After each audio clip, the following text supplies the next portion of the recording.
Hey guys, this is Anime Ball Z here, and today we are going to be doing the opening part of What If Goku Had MAHORAGA'S Adaptability. Please like the video if you haven't already and subscribe. It's totally free and you can unsubscribe whenever you want. There's nothing much else I'd like to say in the intro, so without further ado, let's get into the video.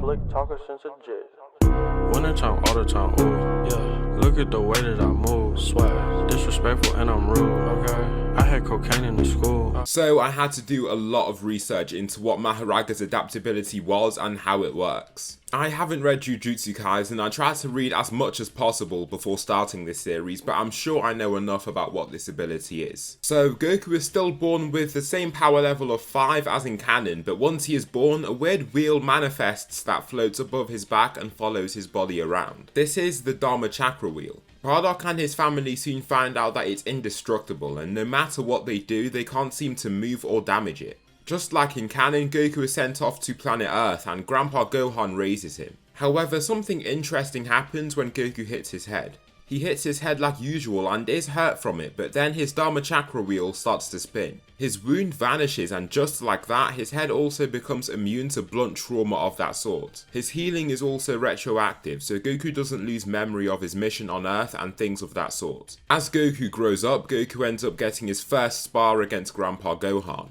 As he trains, his body adapts to the situation to make him capable of doing whatever he needs to do. Therefore, physical exercise makes his body stronger much faster, and so his power level raises to 30 just after a short period of time. Grandpa Gohan charges at Goku and starts off light with telegraphed punches, but Goku is still too slow to evade them. The punches hurt, but then his body retroactively heals itself, and he also becomes resistant to those punches that had come his way.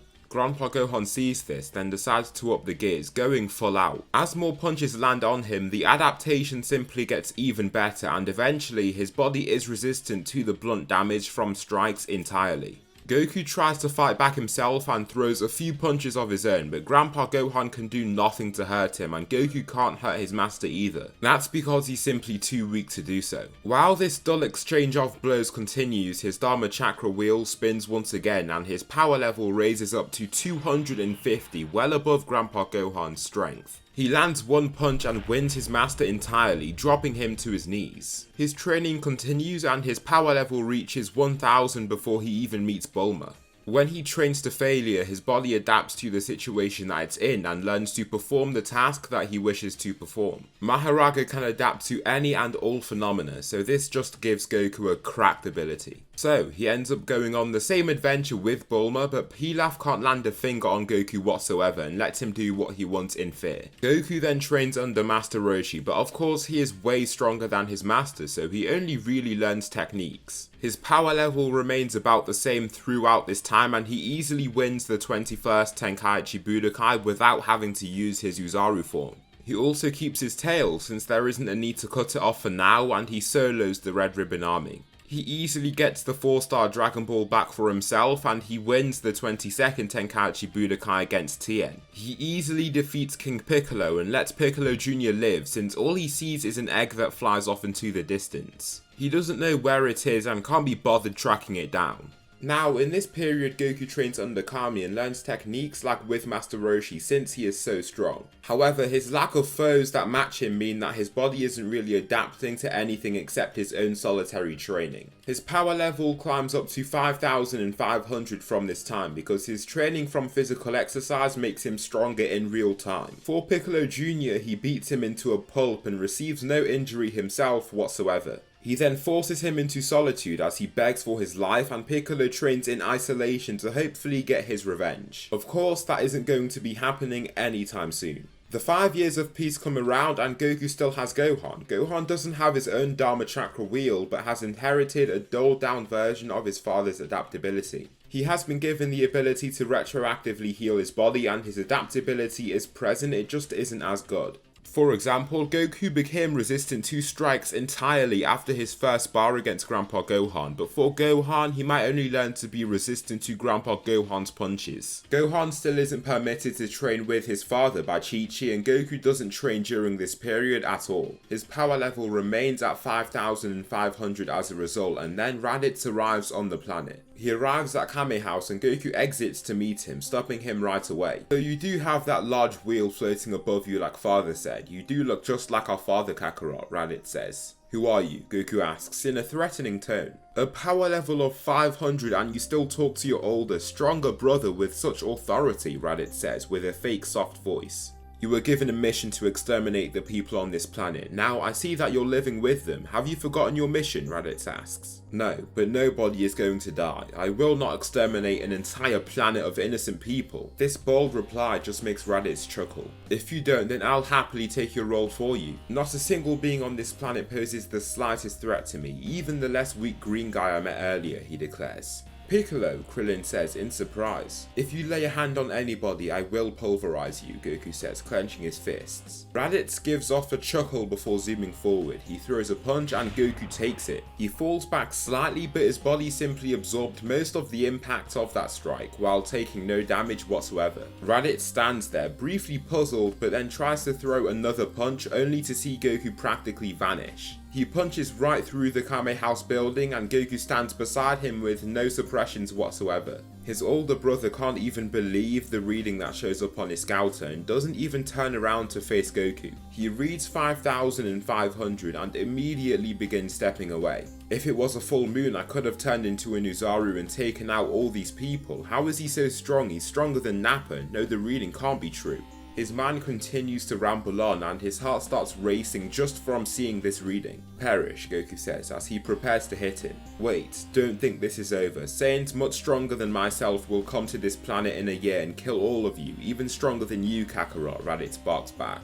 The other people on the island are quite confused as to why Goku is being referred to as Kakarot, but Goku isn't at all. Do not refer to me by my Saiyan name, a race of cold-blooded killers. I am Son Goku of Earth, Goku shouts. Goku still remembers the Saiyans vaguely and his personality is also slightly different. He isn't as dumb as he was in canon, and he also is more solemn and serious, but still benevolent. He is still a hero. Goku speed blitzes his brother and lands a single strike to the head that shatters his skull and kills him. His body is sent flying across the water before it dips and crashes through it, releasing large waves. His body is then left to slowly sink, with his limbs raised as this happens. Steam slowly flows off Goku's bloody knuckles, and the other fighters cheer him on for basically saving the planet once again. That was amazing, Goku, you got him in one shot, Krillin says, having deep approbation for the Saiyan. This isn't over yet. He said Saiyan stronger than even myself will come to this planet. That means we need to try our very hardest to train to get stronger, Goku replies. So, the year of strenuous training begins, and Goku and Gohan finally get to train together. Their adaptability powers work off one another, and so they both get stronger as they spar together. This is only for their first few spars, because they only have a select few attacks that they can choose from. After those few spars, the two of them became immune to all of their attacks. Now, Goku is resistant to blunt trauma and ki blasts and energy waves. This basically means that he's indestructible. However, his body is still prone to attacks like slashing attacks since no one uses swords in Dragon Ball, and he hasn't come against Krillin's Destructo Disc just yet. Goku's power level skyrockets to 140,000 from hard solitary training. His body gets incrementally stronger as he does that training, just to give him that extra strength instead of relying on his insane durability. Gohan's power level is 50,000, so his body can't adapt as well to his training, but he is still by far the second strongest Z fighter.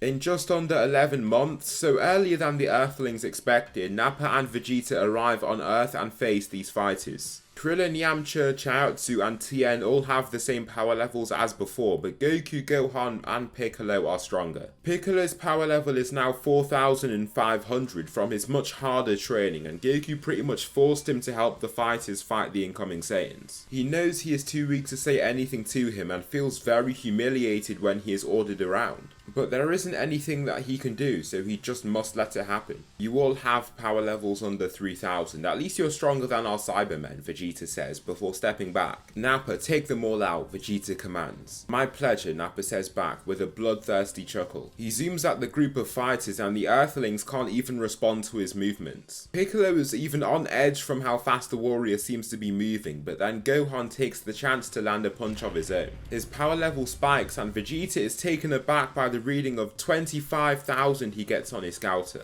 Nappa falls to his knees and starts groaning in agony, coughing out blood and chunks of his vital organs. How could that low-class boy have a power level of 25,000? That can't be true, Vegeta wonders, standing up. Nappa then just falls onto his side and dies. I think I can take the other guy too, Dad, Gohan says, eager to battle. He starts shaking his body and looks ready for conflict, but Goku places his palm on his chest and stops him before he can do anything else. Don't worry, I'll take this guy, Goku says, walking forward. I don't believe it. No Saiyan can surpass I, the Prince of all Saiyans, Vegeta shouts, powering up to the maximum. To take out his rage on the weaklings, he shoots Q-blasts into the distance that end up hitting and killing Piccolo, Tien, Yamcha and Chaozu. Krillin survives only because he launched a destructo disc at one of the incoming Ki blasts to destroy it. No, Yamcha, Tien, Chaozu, Goku says, looking back at the gruesome sight. He then turns back to Vegeta with a stern, cold face. His gaze is sharp and chilling, but Vegeta looks fearless. Don't think you can lay a finger on me, low-class Saiyan. I am the Goku cuts off his boring monologue and zooms at him with such speed that he can't even react. He punches him once in the chest and breaks all of his ribs, while also destroying his armor. Vegeta coughs out alarming volumes of blood, just like Nappa did, but he looks to be faring even worse than him in comparison.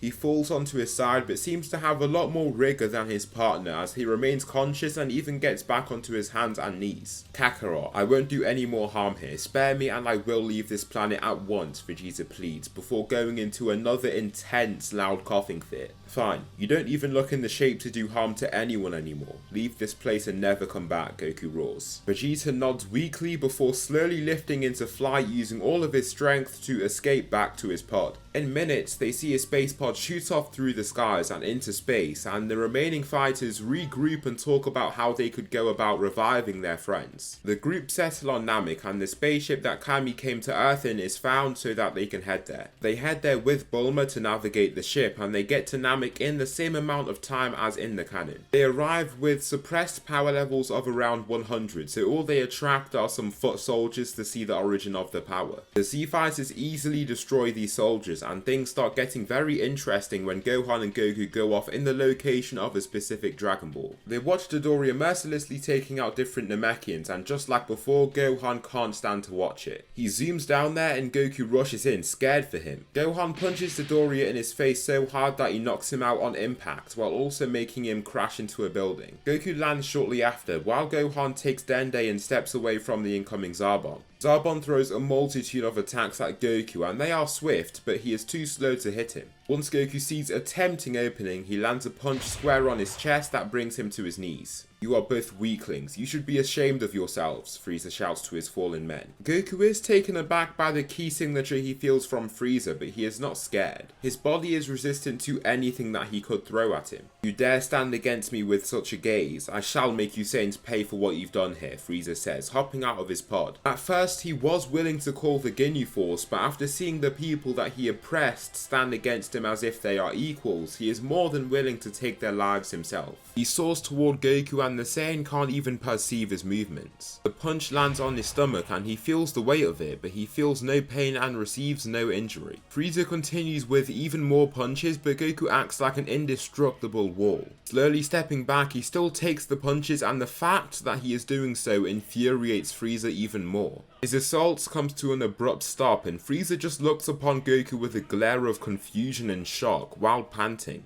He is too confused about his possible inferiority to care about the literal spinning wheel behind his back. Frieza lets loose and skips his second and third forms. He enters his final form right away and his transformation forms a shallow crater where he's in the center. He shoots himself at Goku with his arms aimed forward at him. He slams into his chest with such high force that the shockwave sounds like an explosion going off. However, Goku just takes a single step back and absorbs the force like it was nothing. How? He can't even react to my moves. It's like he's still when I attack him, but he just doesn't incur any injury, Frieza ponders, again filled with confusion. My turn, Goku roars, powering up to his full strength to then attack Frieza himself. He lands a punch himself, but Frieza takes his punch with ease. Frieza literally doesn't move, then he decides to use one of his death beams. Once it hits Goku in the chest, he coughs blood and falls back onto a knee. There we go, Frieza says, before releasing a bunch of death beams into Goku's body in various places. He cackles as he does this, but Goku's Dharma Chakra wheel has already started spinning. Gohan hurls himself forward after seeing his dad hit with these beams, but Frieza shoots his very own death beam and aims well. He hits Gohan right in his heart and kills him as a result.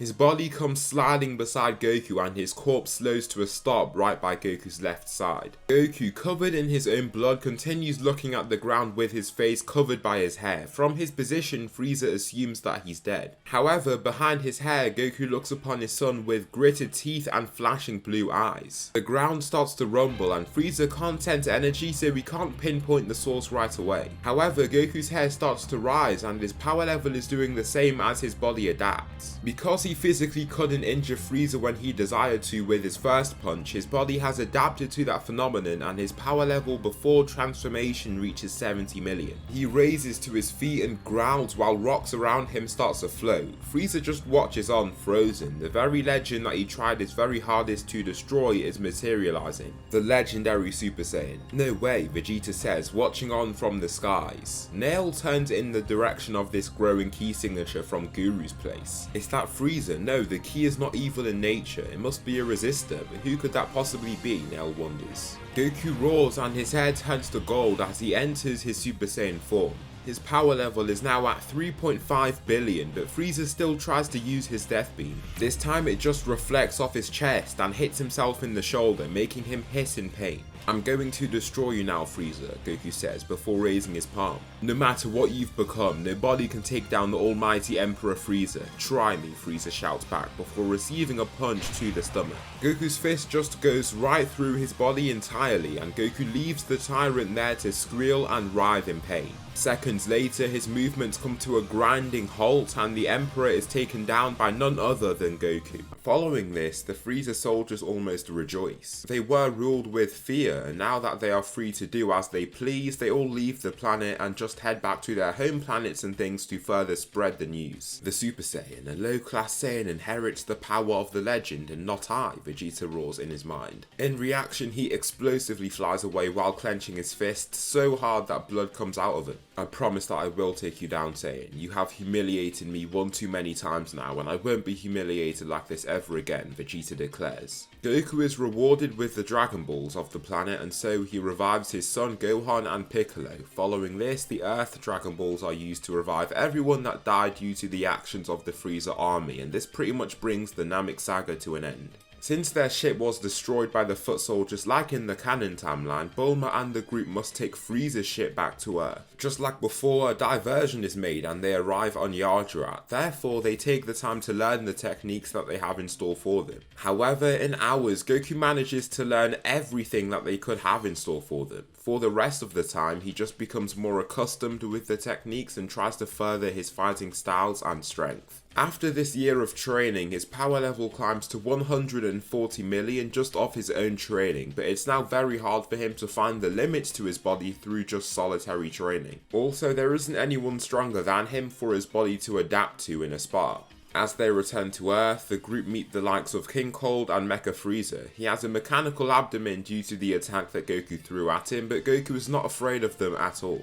So this is the Saiyan that you want to get revenge on. I'll let you have your fun, King Cold says, letting his son go forward. I am stronger than I was before, Goku. I am a totally new being with a stronger, better body, Frieza declares. I do not care, I can sense the power from you. You are not a threat to me, Goku says, making Frieza's eye twitch as the rest of his face remains still. Watch me, he roars, releasing a bunch of death beams at Goku. The Saiyan evades every single one of his incoming beams, and since Mecha Frieza is still in his 50% state, there isn't even a chance he could harm Goku. Goku's power level is 140 million, and so his base form far surpasses him. Frieza then, once in range, tries to attack him, but Goku grabs his head to slam it into the ground. Blood spurts out from the point of impact, and Frieza's body goes limp as soon as his head impacts the ground. King Cold is very surprised by this showing of strength, but Goku then looks up to lock eyes with his father. I hope you're not as weak as your son, Goku says coldly, making King Cold furious. How dare a Saiyan talk to me in such a manner? I'll finish what my son started, he declares, shooting himself forward.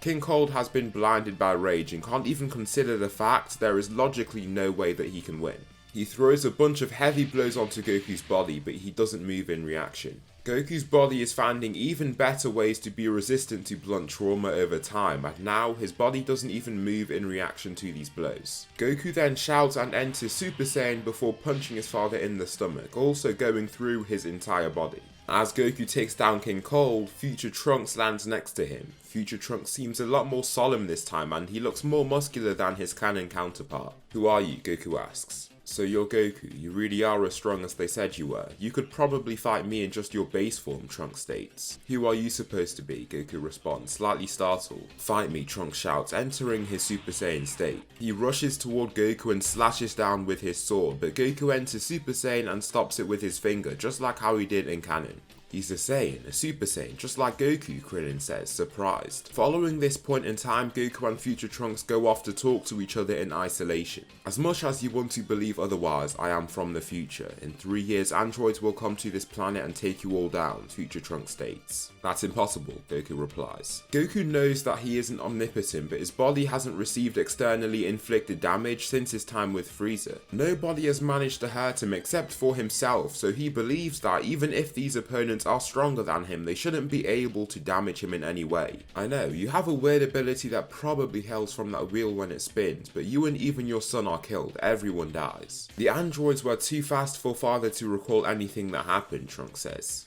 "Who's your father?" Goku asks. "My father is Vegeta." "Vegeta, how? You also look like Bulma," Goku replies. "Bulma is also my mother." Goku is completely lost for words and wonders how that managed to happen in the future. "I'm older physically than I am mentally. Me and my father were the only fighters that managed to survive, and we entered the hyperbolic time chamber for a total of 3 years, so I'm 3 years older than I should be physically," he explains. Goku is surprised, but what he's more surprised about is how he was killed. "So, how was I killed? What got me?" Goku asks. "I wish I could give you a coherent answer, but you were way stronger than everyone else. The androids fought you and you apparently didn't move from any of their attacks, but in a flash you and your son were dead and gone," Trunks explains. The heart virus still occurs in this continuity, but Goku's body easily deals with it. It affects him physically, and it takes a few adaptations before his body becomes so immune to the disease that it causes no symptoms. Future Trunks has access to Super Saiyan 2 due to having a much harder trainer and spending a lot of time in the hyperbolic time chamber. So the 3 years of training ensue, and Goku is dead set on making sure that he doesn't die this time. After possessing his abilities all his life, he just assumed that the possibility of him dying on the battlefield would be naught, but now he has seen that that is false. Kami refers him to King Kai and he begins training on his planet. In hours he learns how to use Kaioken and the Spirit Bomb, which surprises King Kai a lot. When Goku uses Kaioken, something special happens. Initially he can only use about Kaioken times 8, but as his body adapts to the intense strain he places on his body, he initially adapts in 2 ways.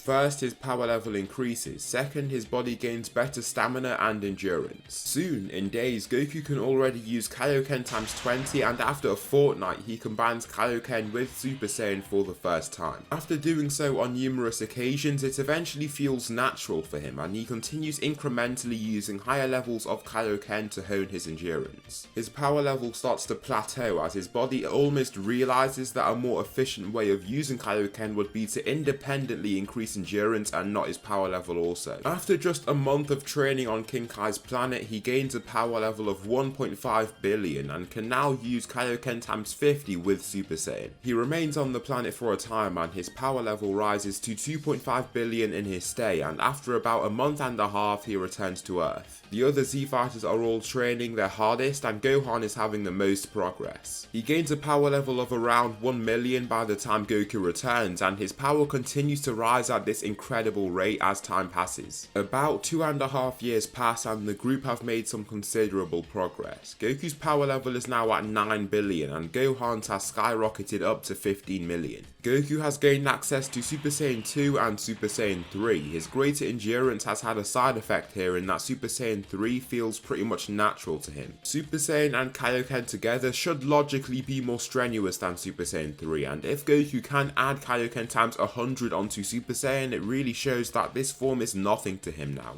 At this time, a special person is hurtling toward Earth. This person is Vegeta. Prepare to be defeated, Kakarot. I have the power of the legendary Super Saiyan also, and beyond. You and your precious planet will be no more, Vegeta declares in his fast-moving space pod. He arrives shortly after and is met by Goku, Gohan and Krillin, who all arrive there. It's been a while, Kakarot. I have finally returned to slay you and all of your companions. You have defeated me one too many times, Kakarot, and I can assure you that it won't happen again. As he says this, he then enters his Super Saiyan 2 form. He's been training, Goku says to his companions, while his clothes bellow under the incoming wind. I can see that. I'd be toast if I was to try and face him, Krillin says, shielding his eyes with his forearm. He zooms forward and throws a full-speed punch only for Goku to seamlessly evade it. For his following punches, he lands them straight on his body, but all of the attacks just don't work. His body takes them all with ease, and as his Dharma Chakra wheel spins, his adaptation further analyzes blunt trauma to perfect his body even further. Vegeta then aims his arms at his stomach and uses a close-up Big Bang attack. The smoke clears and Goku's clothes have been ripped apart and burned, but he looks completely fine. Goku then grabs him right by the neck and lifts him up. I told you not to return to this planet and you still went against my order, Goku says to the Saiyan. Vegeta struggles for breath and doesn't have it in himself to plead for his life again. That moment was simply too humiliating for him. All he does now is spit blood right in his face before giving off a keen smirk. Meet you in hell, Kakarot, Vegeta weakly says. Goku grits his teeth and gets closer, just snapping his neck, but if Vegeta is the Prince of Saiyans as he claims to be, he must be arrogant but honourable. Vegeta isn't even willing to stoop so low as to beg for his life. He's come to terms with losing it. Goku has respect for him because of that, and future Trunks further reminds him of what could happen for the Saiyan Prince if he was to continue living. He lowers him and Vegeta drops to his knees, gasping for air. Be grateful that I spared you today, Vegeta. If you dare threaten my friends and family again, I'll not show mercy, Goku declares. Vegeta is frozen and confused about why Goku would let him survive. After his grueling training and humiliation, he viewed Goku as an omnibenevolent demon that he had to kill. However, he just saved his life, even after he threatened to take his and his people's lives. Vegeta just flies off, not back into his space pod but across the planet. He has nowhere to go. His home planet was destroyed by Frieza decades ago, and he no longer has that mindless tyrant and his army to take orders from. With no more direction, he just flies and continues flying. I hope he settles down. He should anyway, judging from what is to come, Goku thinks to himself, before the group of Z-Fighters depart. 3 full years pass and the time has come, the time of the androids. All the Z-Fighters congregate and arrive at the city of Sasebo, where people are dropping like flies. I wonder what's happening here, Goku says. Goku teleports into the city and so do Gohan and Krillin. The other Z-Fighters fly in and Yamcha stumbles upon the 2 androids, Android 19 and 20 first. They possess way more power than before since Dr. Gero has been analysing Goku over his entire life on Earth. He has been focusing a lot more on making his android creations true powerhouses. Stop right there, Goku declares, stopping Android 19 in his tracks. Take him out, 19, Dr. Gero says, before flying off himself. Dr. Gero flies off as fast as he can and Goku wonders why he decided to just leave right away. Look at me, your fight is with me now, Android 19 says with his high-pitched, monotonous voice. He grabs one of Android 19's extended arms and just pulls it off before smacking him in the head with it. This drops the android to the floor and in its dying moments it starts doing something pretty odd. A golden blade of translucent ki, similar to Goku Black's ki scythe, grows over its other arm, but Goku hits it with a ki blast before it can cause further damage. I wonder what that last attack was about, Goku says, before flying off in the direction that Dr. Gero went in. In his flight, however, he starts to feel his heart getting heavier and heavier. His flight slows, and once the other Z-Fighters arrive ahead of Dr. Gero's lab with him, they notice that his breath is heavy. Goku, what's up with you? Krillin asks. I don't know, my heart's been hurting quite a lot these past few minutes, Goku says before dropping to a knee. The other fighters are startled, while Krillin and Gohan drop down to immediately try to raise him up. Don't worry, he's gonna be fine, Future Trunks says to the fighters. Really? Krillin asks, uncertain. Yes, just wait, Trunks reaffirms. In seconds, Goku raises and gives out a light exhale.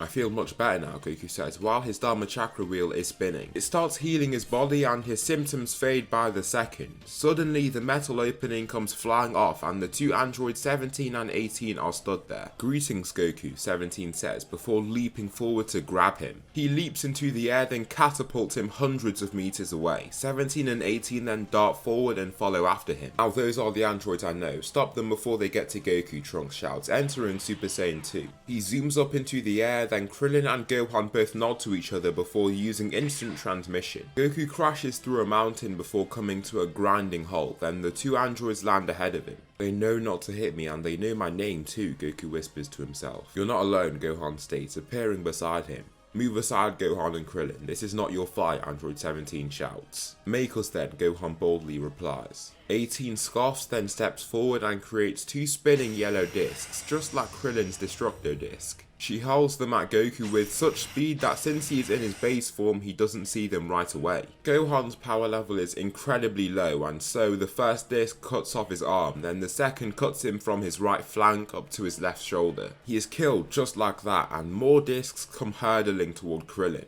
The human dodges the first disc, but that's really only because it's his attack and he understands it so well. A second disc comes toward him so fast that he can't even react, but then Future Trunks screams and slices the disc in half with his sword, disintegrating it. Leave this place, Krillin. They'll kill you, Future Trunks shouts, holding his sword at the two warriors. You two will die right here and right now, Future Trunks roars. His entire world has been destroyed by the two fighters that stand ahead of him, and he can barely keep himself together. Trunks, no, this is my fight and my fight only, Goku says, after seeing Gohan's dead body once again. I'm so sorry, Gohan. You got caught in the crossfire once again, Goku says, holding back his tears. He enters Super Saiyan, then continues roaring, ascending further into Super Saiyan 3. His long hair comes flushing down and Trunks is taken aback by the form that he's using. Is that a Super Saiyan form beyond even the Ascended Super Saiyan? Ascended Super Saiyan, Trunks wonders, before Goku flies off. In flight though, he stacks on Kaioken times 20 to his Super Saiyan 3, giving him a total multiplier of 8,000. He punches Android 18 and sends her flying. Android 17 then follows with various punches to his body, but Dr. Gero had underestimated Goku's power. He takes the last punch and catches his fist before staring the android down. Be gone, Goku says, before ferociously kicking him. For seconds he sees no movement from the androids, but then they arrive back by his side in a flash. This time their hands are coated in the same golden energy that was on Android 19's hands, then they dive down and aim these hands forward.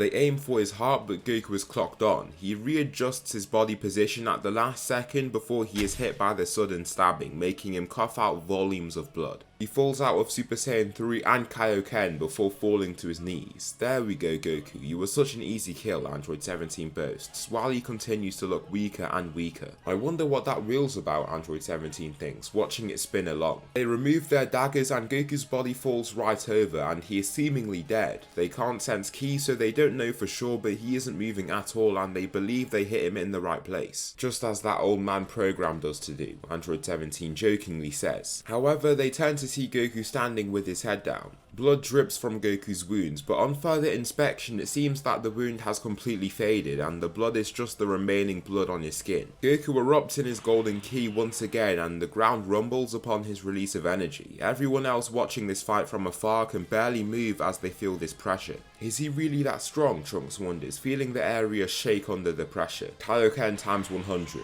Goku flies right at the two androids and his advance sounds like an explosion. The androids are totally flustered and can't react to the incoming Saiyan. He punches 18 in the face so hard he basically just kills her, then moves on to his next target. 17 creates his special Keyblade once again and takes a savage swing at his body. Goku lets him take a slice at his body and the wound seals up in seconds. Goku then forces his fist through the android's chest, slowly killing him. That's what you get for killing my son, Goku says, returning to just Super Saiyan 3. Android 17 slowly writhes in pain and his movement slowed to an abrupt stop. Goku's body adapted to Kaioken times 100 as he fought, and now his body is getting more accustomed to Kaioken itself. Initially his body would adapt to instances of Kaioken, but he is starting to adapt to the technique of Kaioken as a whole, which gives him an insane technique to add to his arsenal. He actually survived. He killed the androids like they were flies. How was he taken down in my timeline so easily then? Future Trunks wonders. How did you beat them so easily? Trunks asks. It wasn't easy. I was steps away from death. They know that I can adapt to things when they hit me. I've been punched so many times that now I just don't feel pain from it. However, I've never been cut before. That's why the androids used weird key blades where their hands became sharp like swords. They aimed right for my heart, but I moved just in time, Goku elaborates. Oh, so that's what happened. I never could have imagined that was the reason, Trunks replies. The group prepare to rejoice and the Dragon Balls are gathered so that Gohan can be revived. He was killed once but was revived using Purunga and not Shenron. Once they are gathered though, Goku and the Z-Fighter sense an absolutely massive key signature. What is that? I sense Frieza, his father, Piccolo, Goku wonders. Imperfect Cell is currently holding Piccolo by the neck and almost kills him before Goku steps in. Goku arrives just in the nick of time and slams into Cell to release Piccolo. Krillin puts himself to good use and takes Piccolo before Cell can damage him further, since they need him alive at this time. Another weird being, Goku thinks. It's you, Goku, my sworn enemy. Every fibre of my body is itching to kill you. Well, except for the part of me that's you, Cell states. Goku's eyebrows raise in surprise and his face is that of confusion and shock. That's right, I'm a perfect amalgamation of the fighters on this planet. Frieza, Piccolo, you, your son Gohan, Krillin, the list goes on, Cell says, raising his arms regally. Cell soars toward Goku and punches his chest with full ferocity to see that his body doesn't move at all. As expected, Solar Flare, Cell shouts, totally startling Goku. He then escapes and Goku stumbles away, holding his eyes as they continue to burn. After a few seconds, the pain fades and his vision slowly returns to him, but Cell is nowhere to be seen. Cell is imperfect and knows that he can't defeat Goku right now. His motives have been ingrained into his very being. Goku returns to the other Z-Fighters where the Dragon Balls have been gathered and they regroup at the Kame House. He has DNA of all of us put together, but how? Trunks wonders. I don't know. The thing knew my name, Gohan's name, and your name too, Krillin, Goku replies. Across the planet, Cell soars across the skies in search of the androids. Luckily for him, their bodies are in a single position for him to absorb. In his flight, he receives a heavy blow from above him. Cell gets shot down and to the side, but then he notices who it is once he comes to a grinding halt. Vegeta, it's you, Imperfect Cell exclaims. How do you know my name? Vegeta asks, in Super Saiyan. From much harder training and a better mentality, Vegeta has reached much higher levels of power. Even if Imperfect Cell is stronger, Vegeta is not going to be an easy adversary to defeat. Perish, Cell roars, releasing a ki blast at the Saiyan. Imperfect Cell is levels above his canon self and would batter even semi-perfect Cell from canon. Vegeta blocks the attack and is left with a rather sizey bruise, but this annoys him more than injures him. You pest, Vegeta shouts, entering Super Saiyan 2 before he races towards Cell. He lands 2 strong blows to its body, launching it away. He chases after it with a keen smile, then throws a third punch only to see that it doesn't move as much from the attack. Cell's body felt a lot harder on the third strike and Vegeta intelligently clocks onto what's happening here. Adapting like Kakarot, Vegeta thinks, while stood in place. With his body left open, he receives a heavy blow to the gut from Cell's tail. He is sent flying and Cell charges after him with a chuckle. You're nothing to me, Vegeta, Cell declares in his advance. Vegeta is not doing so well. He's already coughing blood and can't slow his movements. Cell then aims his arm forward and begins growing a ki blast, but just before it's released, Goku arrives in between the two fighters. As Cell rushes forward, Goku picks his shot and kicks him in the abdomen to stop him right in his tracks. Cell doesn't even risk fighting Goku at this time and flies away as fast as he can. Goku intends to fly off to find him, but then Vegeta stops him. Vegeta's main instinct is to fight him again, but in these last few months on Earth, he met Bulma and Trunks is going to be born in mere months. He thinks of the man that he has to become to be in a family like that, and it isn't the warmongering Saiyan killer that he once was. He just grits his teeth and crosses his arms. I didn't need your help, he shouts, which makes Goku lightly chuckle. Don't worry, I wasn't trying to help you regardless of if you needed it or not. There's something seriously up with that thing. It has our DNA and maybe even yours. I'm sorry, but I can't stay much longer. I need to chase it down, Goku says before blasting away. In his flight, he enters Super Saiyan 3 and the gap between the two flying warriors closes by the second. Cell lands in the rocky wasteland where the androids faced Goku. Surveying the surroundings, he stumbles upon exactly what he was looking for, the two androids. He immediately absorbs their bodies and Goku soars down toward him before he sees an intense light being given off. He is blown away from the transformation, and Krillin teleports the remaining warriors to the scene. What happened? Trunks asks. It just absorbed those androids. It might be even stronger than it was before now, Goku says upon watching the light dim. As the light dims down, Cell is revealed in his perfect state. He calmly exhales before looking up at the warriors in the sky, and Goku makes his fighting stance as he does this. He'll easily overpower all of you. Leave this fight to me, Goku says. Kaioken times 100, he shouts, before charging down to engage in battle with Cell. He throws a straight punch and Cell takes it right on. Cell smiles as his sane blood makes him thrilled by the ensuing combat. He throws a punch of his own, but Goku's body is literally like steel, unable to be moved. You really are indestructible, Cell says, before a weird appendage grows over his right arm. It's like a fin except it's exceptionally sharp, and he takes a slash at Goku's torso.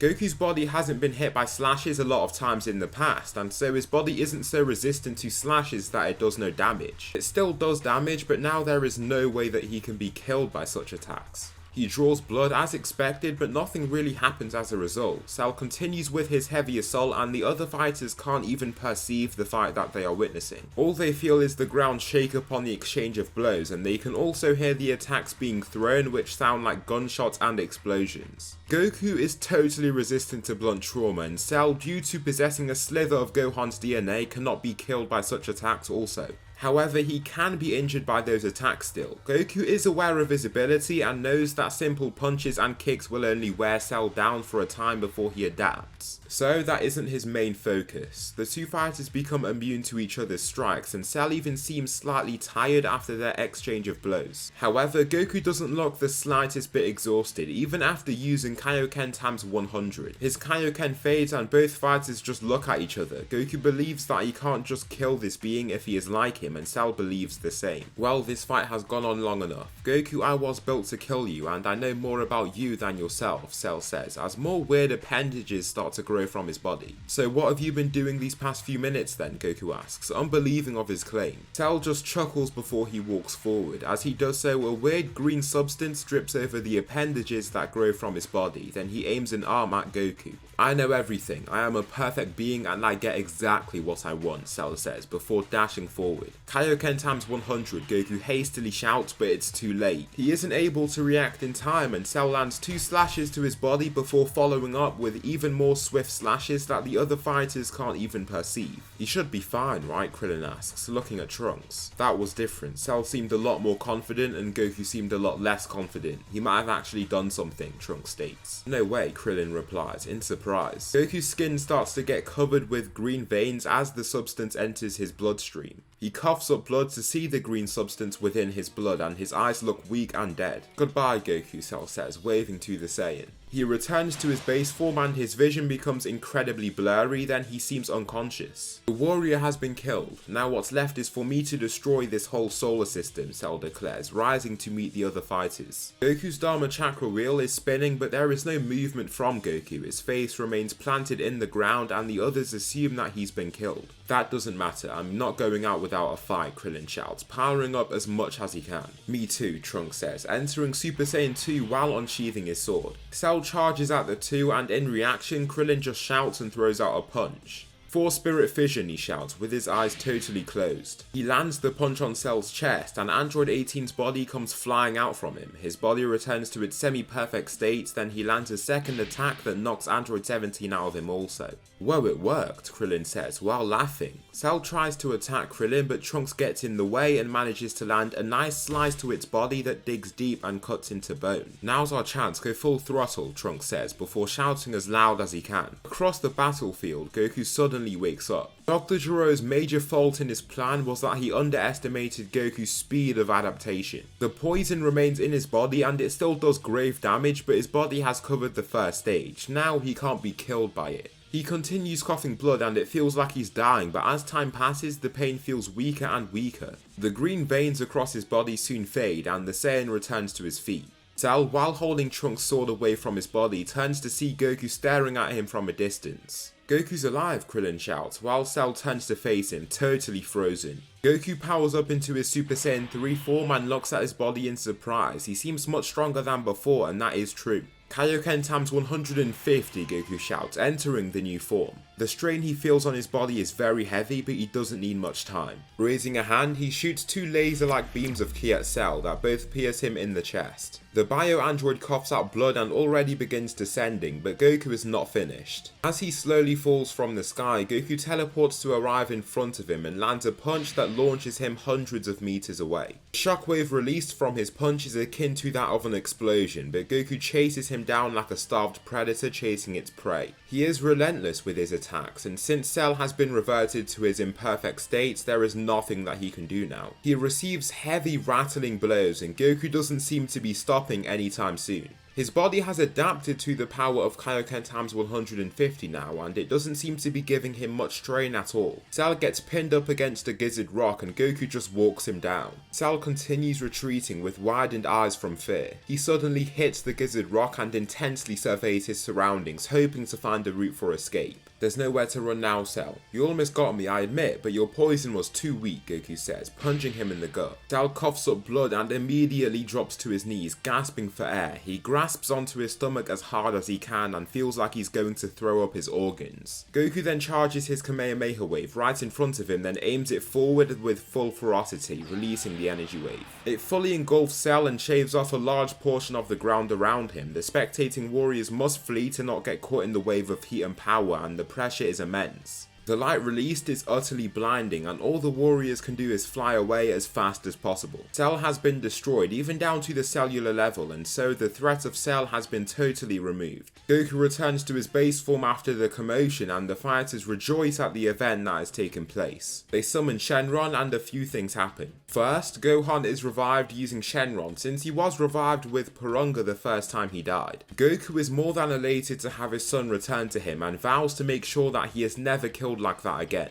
Then the humans that were killed at the hands of Dr. Gero's creations are revived, and this pretty much brings the Earth back into peace. Bulma is given some of the poison that Cell possessed, and she ends up synthesizing an even more deadly form of poison that Trunks could use to take down the androids and Cell in his own timeline. He is grateful to the people on Earth for helping him get this far, and he flies back to his time machine to prepare to leave. He doesn't feel like leaving so soon, but he knows it's what he must do. However, in his slow flight, he sees Vegeta in the sky with him. "Sir," Trunks shouts out. "So you're that kid from the future Bulma was talking about. What do you want?" Vegeta replies. "I was wondering if maybe I could train with you." Trunks is returning to a world where his father was tragically killed. When he returns, he'll have basically no one. No Krillin, no Goku, and no Vegeta. There will be no one to train with, and once he returns peace, he must prepare for that loneliness. So, while everyone's still around him, he wants to stay here for as long as he can. "Why should I waste my time to train you? You're too weak to even call yourself a Saiyan," Vegeta replies. "Wow, I almost forgot how rude my father once was," Trunks humorously thinks. "Well, my name's Trunks," Trunks states. Vegeta prepares to give another ignorant reply, but then he actually processes the name that he stated. Trunks, the name of his soon-to-be-born son. Soon the loose pieces to the puzzle soon start to fit together for him. "This kid is my son from the future," Vegeta realizes, while his eyes widen from surprise. There is a few seconds of silence between the two, then Vegeta scoffs. "Fine, if you're worth my time, I'll train you. If not, do not expect anything from me," Vegeta states. "Thank you, father. It will be worth your time, I can promise you that," Trunks replies, bowing.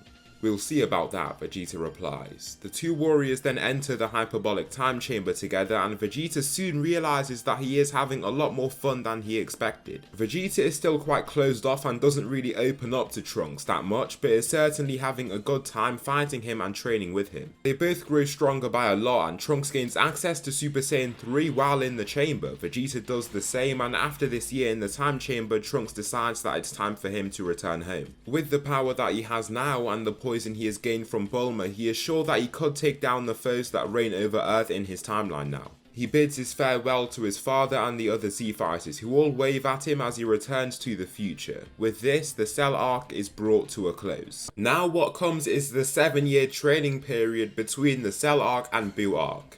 As Gohan grows up, Goku gets a lot more leeway from Chi-Chi to train as rigorously as he does. Goku's power level continues to climb, but he is still stuck at the powers of Super Saiyan 3. With Goku's tail still intact in this continuity, Goku takes the time to master the power of the Uzaru form. He takes the time to go to Vegeta to learn how to project the fake moon. Vegeta is reluctant at first since he doesn't really care enough to give Goku such a technique, but he soon gives in and teaches him it. Goku just gets into the room of spirit and time and projects the moon, basically forcing himself to learn to control the power, and after a few days of ravaging his surroundings blindly, he does so. As he becomes more accustomed with such power, he wonders if there could be another way to utilize the power of his tail, but he hasn't gotten anything right away. In his training though, he pushes and achieves the power of Ikari. Soon after that, he combines it with Super Saiyan, then Super Saiyan 3 and the Ikari to give his strongest state, the Super Saiyan 3 Ikari form. The 7 years pass and the time of the World Tournament comes. What changes now is what happens when Kibito asks Gohan to go Super Saiyan. Even after this time of him taking training lightly and focusing on his studies, he reaches Super Saiyan 3. However, Gohan in this timeline is actually weaker than his canon counterpart since he never entered the hyperbolic time chamber and hasn't really been training. He could still just break his limits at any point if he wanted to though. Yamu and Spopovich then assault him and take his ki before flying away. Goku sees this and decides to see where these two mysterious individuals are headed. He follows them with ease and arrives at Babidi's spaceship after following them at a distance. As he lands, he then sees the others landing shortly after. Kibito is very surprised about how fast this mortal seems to be moving. Even in his base form, it's like he's levels above himself. They both went in there. I wonder what's happening here, Goku says. Out of nowhere, Dabura zooms toward Goku and shoots his spear as fast as he possibly can. It hits Goku and the Saiyan is clearly disgusted, but he's also confused. Why would someone's first attack just be spitting at someone? He then starts to feel exactly the meaning behind this and his arm starts turning to stone. Dabura just stops and starts smiling as he sees this. The stone gradually grows up to his neck and halfway up his torso, and he holds that area of his body with his other arm in surprise. He had never expected an attack like this to exist, and soon after the stone growth stops completely. Goku then cracks his neck and his stone arm starts to fade. It's slow, but in the grey areas of his arm, small pockets of healthy skin start to form once again. Dabura continues to just stay there, shocked at what he is seeing. He has never witnessed such a thing and is totally locked onto this odd phenomenon. Goku's arm returns to full health, and with this same hand, he shoots a ki blast at Dabura that vaporizes him. Just who is this being? Kibito asks upon watching this happen. Were you not attentive when we watched over this galaxy? This Saiyan is responsible for the death of Frieza and the destruction of his empire. He's become hundreds of times stronger ever since that time. He might just be the strongest mortal in the universe behind Majin Buu, Supreme Kai replies. Majin Buu? What is a Majin Buu? Goku asks, looking back at the two Kais. A demonic being that goes across the universe, destroying galaxies. He's evil incarnate, Shin replies. His voice becomes weak and low as he talks because of the memories that enter his mind, the deaths of his closest comrades and the sheer destruction that Buu had caused in his past. I hope this Saiyan can take down Buu. If not, there's no hope, Shin says, grasping onto his shirt tightly.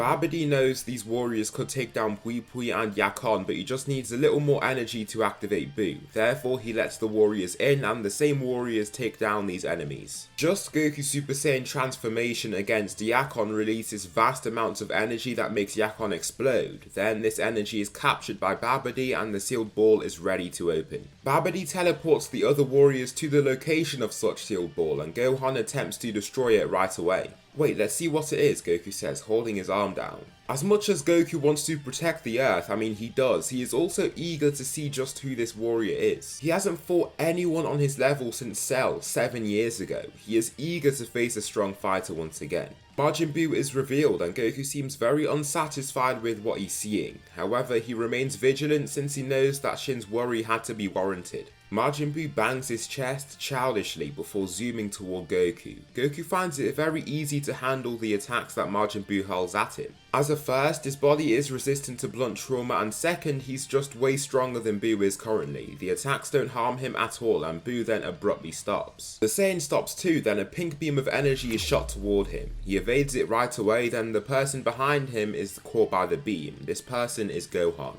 The candy is hurled toward Buu and he chomps down on it viciously. Goku is aghast at this sight and Buu then begins transforming further. No way, Shin exclaims, which makes Goku even more confused. What's going on? Goku asks hastily, trying to make sense of the situation. Hello father, Buu replies, in Gohan's own gi. How did you do that? Goku immediately replies. That doesn't matter. All you need to know is that I have all of Gohan's powers and strength. That is basically your own. I am your worst enemy, Buu replies before soaring toward Goku. A single grab and throw from Buu hurls Goku through an entire mountain and causes the remaining fighters to be blasted away. Such power, he's just like Kakarot, Vegeta states in shock. Buu then darts toward Goku and chases him down restlessly. Goku feels no pain from the hit into the mountain at all, but he has certainly caused a lot of damage. As Buu comes chasing after him, he throws his shot at just the right time and hooks the pink warrior in his temple. The attack rocks him slightly, but Goku is still in his base form and Buu has just absorbed Gohan. Goku follows up with even more punches and initially he is doing damage and there is little that Buu can do. However, soon enough, Buu's body stops reacting to such attacks in the same way and it seems that he's hitting a brick wall. He has Gohan's abilities, Goku wonders, upon watching this happen. My turn, Buu shouts, throwing haymakers at Goku's body. The same thing happens and Goku doesn't move at all. Even though he is in his base form, these attacks do nothing to him and both fighters almost end up in the same predicament. Buu then steps back and looks down at his body with a devilish grin. Using Gohan's adaptation abilities, his body is growing stronger by the second. He then roars and powers up, feeling his strength climbing and climbing. He is using my powers, Goku states upon seeing this happen. Buu zooms toward Goku and tries to land an attack, but once again his punch does nothing. Goku's excitement suddenly fades as he sees how weak his opponent is. Buu is still on top of the moon from his new power, but Goku is on a whole other level. Why are you standing still? Do you want to make this fight any easier for me? Buu taunts, landing a punch right on Goku's chest. Even in his base form, this attack does nothing to him and Buu is shaken up a little. Even after his whole adaptation power up, the power he has gained was inadequate. Gohan's adaptation abilities are inferior to Goku's and it's going to take a lot more time before he could be a threat. That's disappointing. Even with my son's power, you're incredibly underwhelming, Goku states. Buu continues staring him down and suddenly he starts smiling. Goku doesn't understand why he's doing this, but as he tries to throw an attack of his own, a large section of Buu's mass latches onto his body. It slows him down significantly and once he is fully submerged in this mass, he is absorbed. Once Buu absorbs him, he begins maniacally laughing just as he did when he absorbed Vegeta in canon. He is elated to have removed the threat of such a powerful opponent and to have that power for himself. Inside Buu, Goku enters and is faced with the same threats as Goku and Vegeta in the canon timeline. Goku cuts good Buu just like Vegeta did and is released, along with his absorbed son. They are released and Buu begins going through an odd transformation which attracts the other fighters to the scene. What's happening here, Goku wonders. It seems that after you removed these beings from inside him, he might be reverting to his original form, Shin states, watching fearfully. Soon, Kid Buu is revealed and he begins cackling wildly. Enough of this, I'm tired of this thing running around, Goku says, descending to Kid Buu's level. Your time of destruction and evil ends here, Buu, Goku says, entering Super Saiyan 3 with his arms still crossed. His tail wraps around his waist, then he begins using his Ikari form also. Kaioken times 100, he roars, using near the maximum amount of power that he can sustain. Just this transformation causes the surrounding area to quake from the pressure. Kid Buu still looks as mindless and brazen as ever, but he has no clue what he's about to face. Goku speed blitzes Buu and lands a single knee that destroys Buu's entire body. These pink clumps float in the air and Goku is confused by the sight, only to see Kid Buu reform into his usual state once again. I see that simple punches won't work against you. Fine, I guess I'll have to blast you away instead, Goku says, releasing a one-hand energy wave at the being. I hope I see you again in some form. You are a brilliant warrior. Maybe not as an evil destroyer, but something else. Someone else. A possible comrade, Goku thinks to himself. Just like the spirit bomb, Buu is incinerated by the blast and placed in an irreversible state. His body simply washes away into the large blue energy wave and this beam soars off right into space. Steam flows off Goku's open palm and the Kais are more than delighted at Goku's heroism. We cannot thank you enough, Goku. We will forever remain in your debt, Supreme Kai says. Don't worry about it. Anytime, Goku replies, giving off a keen smile. As the remaining fighters rejoice from peace reigning over Earth once again, King Yama grants Goku's request in the form of Oob. The time between Dragon Ball Z and Dragon Ball Super passes and Goku continues with some light training. Doesn't really feel the same motivation to continue training extremely hard, and with Goten running around, he actually spends some time with his family. Of course, Goku is still a hard-working fighter and simply couldn't completely stop his training. Across the universe on Beerus' planet, the God of Destruction has awoken. Whis, I dreamt of an insanely powerful fighter, the Super Saiyan God. Can I be brought to this individual? Beerus asks. There are numerous Saiyans located on planet Earth. One seems to possess incredible power, way higher than the rest, Whis explains. Brilliant, that must be him then. Bring me to him at this instant, Beerus orders. As you wish, my lord, Whis states, as they prepare to depart. Goku is currently training at King Kai's planet just like before and mainly pushing the boundaries when it comes to his Kaioken. In Kaioken, Beerus lands beside him. You were right, Whis, this mortal is no pushover, Beerus states. Goku returns to his base form and is taken aback by the beings that stand before him. He can't sense any power coming from them, but after King Kai explains to him who they are and from their general appearances, he can tell that they'll be strong. Are you the Super Saiyan God? Beerus asks. Super Saiyan God, what's that? Goku replies. Well, that's very disappointing. I thought you would have been the warrior I saw in my dream. Oh well, I would like to see how strong you are. Face me, Beerus replies, making a stance. Goku makes his own stance with a smile and enters Super Saiyan 3. He soars toward Beerus and throws 2 straight punches that he easily swerves past. Beerus drives his knee upward and into the Saiyan's open chest, dropping him to his knees. Goku almost can't believe it. After all this time, he thought that he would be resistant to blunt trauma completely. However, now he's just been hit with a strike that was decently painful. Whoa, this guy must be insanely strong, Goku thinks, thrilled. Kaioken times 100, Goku roars, while also entering his Ikari state. As he does so, the rage and primal instincts can be seen in his flashing green eyes and heard in his snarl. He races forward with his heavily amplified power and makes Beerus surprised from his increase in speed. Beerus removes his arms from behind his back to evade the incoming punch and Goku then chases him down.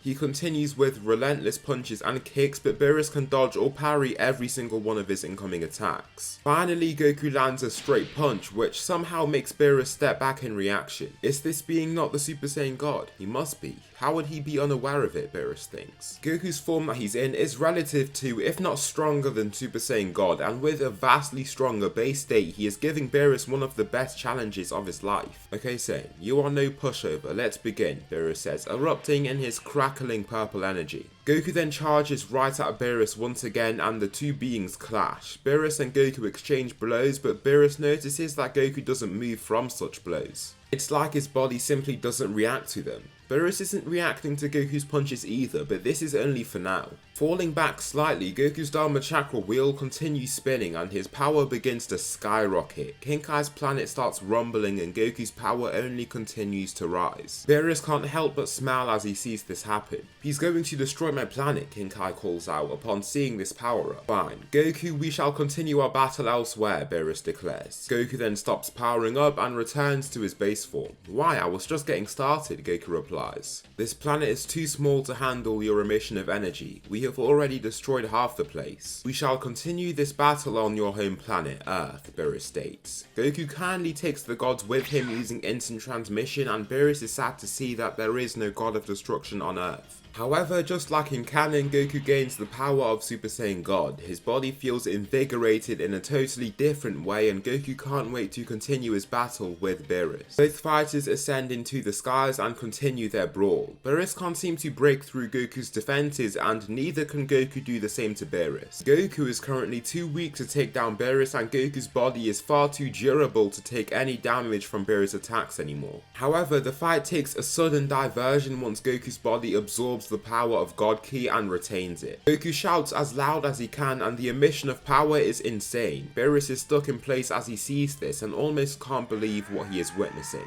Goku's power continues to rise and climb as he enters Super Saiyan God again and he then halts his power up. He calmly exhales and looks at his new body with a chuckle. He zooms toward Beerus and speed blitzes him. His first punch makes the god of destruction spit out blood while also launching him through the clouds that are scattered above them. Goku shoots himself toward his target and lands 2 more punches onto Beerus' body that make him cough out blood. Beerus cowers back and coughs even more blood, clearly injured by those attacks. However, Beerus shows off his bloody teeth with a smile, then shouts out himself, releasing all his inner strength. The shockwaves released from this mere power-up causes the rocks from the wasteland hundreds of meters beneath them to flow and quake. The clouds that surround them darken and destabilize from this emission of energy, and Beerus gets ready to begin his full power assault. Kaioken times 20, Goku shouts out, testing the limits of his new power. Surprisingly, the Kaioken strain is non-existent, and to him it feels even better than using it in just Super Saiyan. Goku chuckles upon observing this, then ups the gears. Kaioken times 100, he shouts, amplifying his strength even more than before. The fight begins and both fighters advance toward one another, but just as they are about to clash, Whis catches Goku's incoming punch, then the one coming from Beerus. I appreciate your desire to battle, but Goku, I cannot let you kill the God of Destruction due to a mere spar, Whis states. This statement really makes Beerus realise just how strong Goku is. If Whis had to step in, he wonders what would have happened if he took that incoming punch. It makes him wonder even more about how that could be possible. Before him is a mortal that outclasses every single God of Destruction, including himself. A mortal that has transcended the gods. Whis makes the two warriors stand down, and Whis then looks at Goku with a look of surprise but also praise. In minutes, the amount of strength he's attained is insane. How about I train you, Goku, to hone your skills? Whis asks, politely. Whis' main motive for this sudden request is so he can keep Goku under his surveillance as much as possible. The last thing he wants is a being that is stronger than all gods of destruction to end up letting loose and possibly causing irreparable damage. This is out of Goku's character, but Whis has only known the same for a few hours, so he has to be neutral but vigilant. Of course, Goku replies. Since his body has basically allowed him to surpass all the foes that have faced him in the past, Goku decides to take the offer. Techniques are now very valuable to him to make him a more versatile opponent and to also make him stronger in more unique ways. Goku and the gods prepare to leave, but before they do so, two warriors stop them simultaneously. I would like to go with Goku, Gohan and Vegeta state. Vegeta could never let Goku go off to train with this high profile angel alone, leaving his power to stagnate on Earth. Gohan, after so many times of being too weak to face his opponents, is tired of his lack of control. When there seems to be an insurmountable threat ahead of him, he always sees Goku nonchalantly deal with it. He can't stand to let Goku do that when he's unable to do the same and wants to use the brilliant adaptation ability that he inherited from his father. I'm not bothered, Whis replies. You guys better not disturb me when I want to sleep, Beerus says, just before they leave. So the three strongest Saiyans depart and arrive on Beerus' planet. As soon as Goku and Gohan start training with Whis, he starts to see just what ability they possess. Initially, the gap between these two Saiyans and Whis is too great, and Whis' training style isn't very heavy on sparring at all. In training, Goku has already gained access to Super Saiyan Blue, while Gohan and Vegeta must enter Whis' staff to unlock the powers of God Ki for themselves. It takes Vegeta a lot longer, but only takes Gohan hours to do so. After a few days, Whis is training with Goku specifically, while Gohan and Vegeta spar. You are incredibly strong and your body has phenomenal durability, but your fighting style is flawed. If someone finds a method to eliminate you in a quick and seamless fashion, you won't survive, Whis explains, while battling Goku. I know, so what do I do then, Goku says, before taking a punch to the chest from Whis. The punch totally rocks him, and since he is still in his base form, he is winded by the strike. Use the power of the angels, Ultra Instinct, Whis says, as Goku misses all his shots. Goku even enters Super Saiyan God and tries to catch him with a speedy jab, only to see Whis slip past his punch with ease. Goku then closes his eyes and calms his mind. Whis punches him, and this time the punch lands right on the target. Whis' next punch swerves right past Goku's body and he stops. Goku remains still with his eyes closed, then lets out a vehement roar as his power climbs. Soon enough, he envelops in the majestic aura of Ultra Instinct, and he achieves Ultra Instinct Omen. He's achieved a partial usage of Ultra Instinct after mere days. Just who is this being, Whis wonders, watching this happen. Goku then soars back at Whis and clashes with him. The shockwave released slices off a large branch from the large tree on Beerus' planet, then Goku evades some of the attacks that come from Whis. After doing so, Goku continues throwing punches and kicks with high volume, only to see Whis continue to evade all of them. However, what Whis notices is that Goku's body starts to get faster and faster at an alarming rate. His body is adapting to Whis' own speed to try and counter his Ultra Instinct. If Goku ends up speed blitzing a user of Ultra Instinct, the technique is useless. However, just before he can do so, Whis uses slightly more strength to punch him in the chest and stop him right in his tracks. Goku feels weakened by the attack and returns to his base form, wheezing and panting. Your rate of growth is incredible for a mortal. I predict that you will surpass me in only months, Whis states, revealing his staff once again. Even from this statement of gratitude, Goku doesn't seem surprised. Whis then realizes that Goku knew all along. Every time he trains under a master, his body just allows him to overpower and grow past them. While he learns the techniques of his master, he also becomes resistant to the offensive attacks that his master uses. The gap between him is so large that his speed of adaptation isn't great enough for him to immediately take down Whis, but Goku knows that it won't take him up to months to do so. If they continue training at high intensity, it could possibly take days. Whis now is wary of training Goku. Gohan is also making insane progress and has left Vegeta in the dust. When they spar, he tends to use ordinary Super Saiyan while Vegeta is forced to use Super Saiyan God. Goku is immortal, but he possesses a power that might just be the most valuable in the multiverse. If he surpasses him in just months, the only person that is left to surpass is the Grand Priest, but Whis still believes that's a long way away. The day after he achieves UI Omen, Goku goes on to use Mastered Ultra Instinct. When he just forces himself to try and learn the technique, his body does the hard work for him. As his Dharma Chakra wheel spins, his body just continues to evolve and facilitate his growth. Whis is reluctant to spar Goku since he doesn't want his power to explode rapidly. Goku understands his intentions and Whis just explains to him the lack of safety there would be if a mortal that surpassed the angels was let loose. For Goku to be given the green light from Whis, he must prove himself as being worthy of the power that he possesses.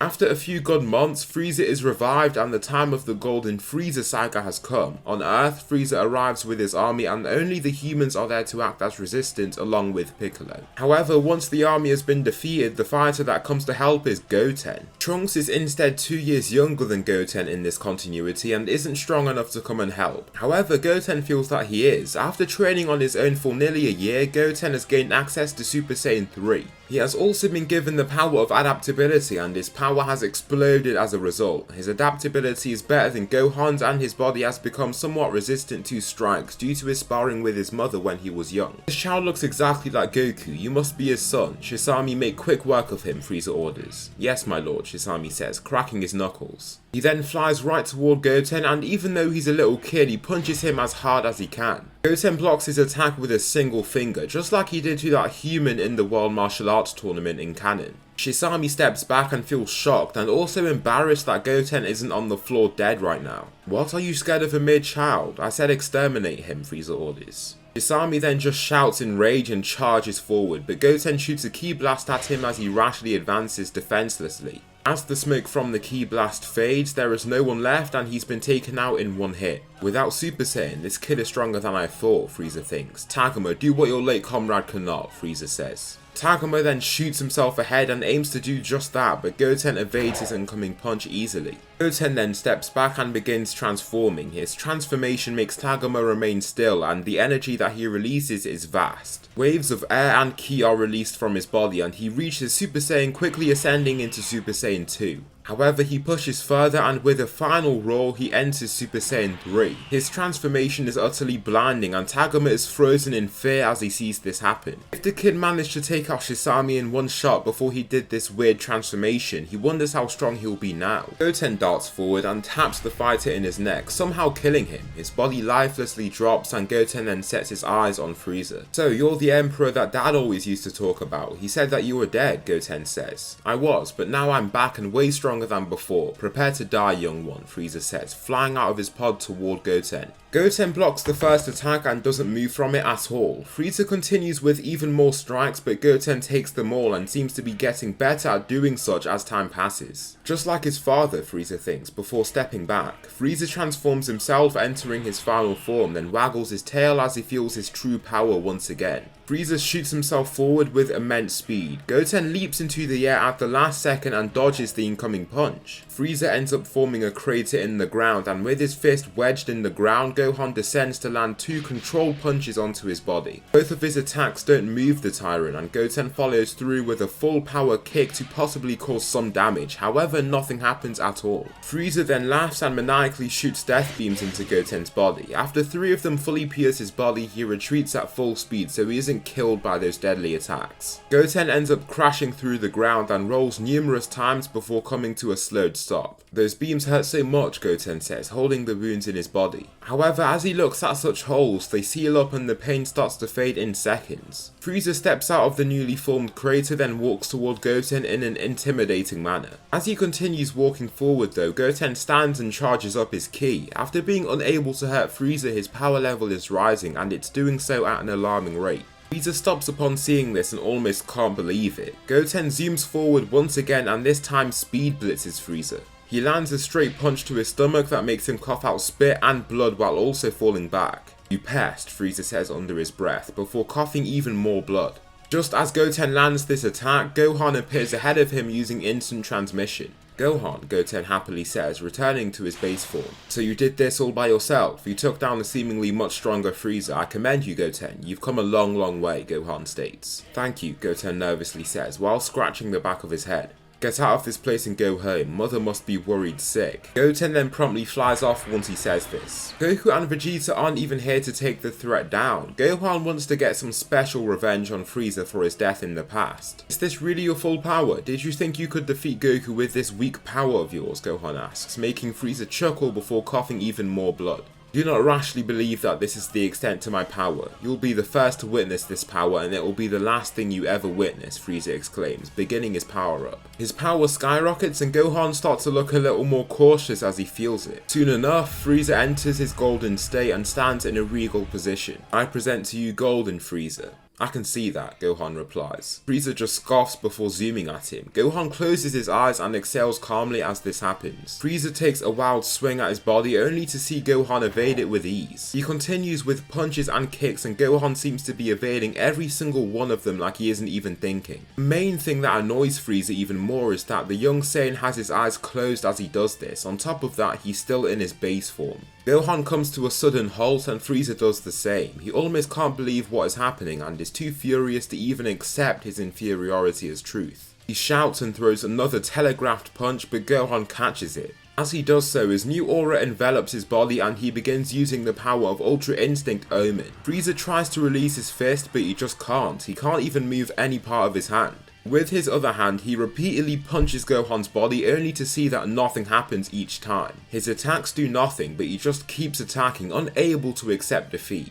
Suddenly, Gohan squeezes and crushes his hand, making him cower away in fear and agony. "You killed me years before, now I'll do the same to you," Gohan boldly states. Gohan launches an energy wave with his other hand that destroys the Emperor before he even has the chance to react. Seconds after he does this, Sorbet reveals himself from afar and shoots his high-speed laser beam, but his attack is futile. Gohan notices it coming his way and evades it swiftly, watching it soar past his body. He is currently an Ultra Instinct Omen, and so his body can't still react to things like that instantly. Gohan sees him in the distance, but Sorbet stands there shaking. He even drops the laser gun that he wielded, and Gohan just lets him escape. With this, the Frieza saga comes to an end without the Earth ever being destroyed. So what follows is the Tournament of Destroyers. Beerus is keen on doing it since he knows that he could easily win, and the fighters from Universe 7 are decided. The fighters participating in this tournament are going to be Goku, Vegeta, Gohan, Buu, and Goten actually. Goku is able to persuade Chi-Chi to let him fight since he explains that it wouldn't be safe to upset the God of Destruction. Seeing that Goten is the son of Goku and has the adaptability inherited from his father, he's going to be a very valuable fighter for the Universe 7 team. Goten is very happy to be getting ready to fight and is slightly nervous, but he isn't aware of how strong he's become now. Just before the fight, the young Saiyan was given the power of God Ki through staying in Whis staff for only a few hours. They have 5 Earth days before the tournament begins, and so now that Goten has gained access to God Ki and can utilize Super Saiyan God, it has given him a massive boost to his power. What follows now is the actual tournament, and since Buu fails his test, Goten is allowed to participate first. Goku hasn't seen Goten's raw power in a long time, and after fighting Frieza and gaining God Ki, he's like a totally different fighter. His first opponent is Botamo, and he easily makes quick work of him after finding out that he can throw him out the ring. His second opponent is Frost, and his appearance reminds him of Frieza. This makes him even more eager to test out his strength against another member of the Frieza race. He zooms at Frost and easily occupies his attention in his base form. Frost retreats upon realizing that he won't be doing much in his first form, then ups the gears and enters his third form. Returning to face Goten again, he is significantly stronger, but his first punch does nothing. He puts more effort into his strike only to feel a sharp pain in his hand. Goten just stands there after receiving those attacks, and the Universe 7 fighters know exactly what's going on. Frost, seeing that his punches are doing nothing, enters his final form and seemingly is using his full power.